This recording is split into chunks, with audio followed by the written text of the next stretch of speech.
मद्यप्राशन करण्याच्या सवयीचा असलेल्या एका 52 वर्षीय इसमाने शेतशिवारात जाऊन एका अज्ञात विषारी औषध प्राशन केल्याने प्रकृती खालावल्याची घटना उघडकीस येताच शेतशिवारातील अन्य शेतकऱ्यांनी संबंधिताला उपचारासाठी रुग्णालयात दाखल केले असता उपचारादरम्यान मृत्यू झाल्याची घटना घडली। ही घटना 15 नोव्हेंबर रोजी सकाळी 11 वाजताच्या सुमारास पाहुणगाव शेतशिवारात घडली।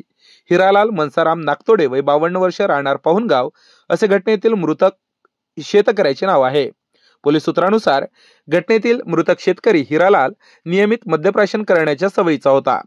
घटनेच्या दिवशी सकाळच्या सुमारास तो मालकी शेतशिवारातील उडत पिकावर औषध फवारणीसाठी गेला होता। हिरालालने दारूच्या नशेत शेतशिवारातच अज्ञात विषारी औषध प्राशन केल्याने त्याची प्रकृती खालावली होती।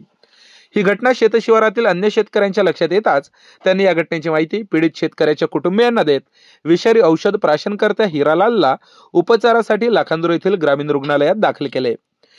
रुग्णालयात वैद्यकीय अधिकाऱ्यांनी विषारी औषध प्राशनकर्त्या हिरालालवर उपचार केले, मात्र उपचारादरम्यान संबंधित शेतकऱ्याचा मृत्यू झाल्याची घटना घडली। या घटनेची माहिती लाखांदूर पोलिसांना होताच पोलीस हवालदार लोकेश वासनिक, पोलीस अंमलदार अविनाश खरोले यासह अन्य पोलीस अधिकारी कर्मचाऱ्यांनी तात्काळ घटनास्थळी भेट देत घटनेचा पंचनामा करून मृतदेह शवविच्छेदनासाठी पाठविला। या घटनेत लाखांदूर पोलिसांनी मर्ग दाखल केला असून या घटनेचा पुढील तपास लाखांदूरचे ठाणेदार सचिन पवार यांच्या मार्गदर्शनात पोलीस हवालदार सतीश सिंगनजुडे करीत आहेत।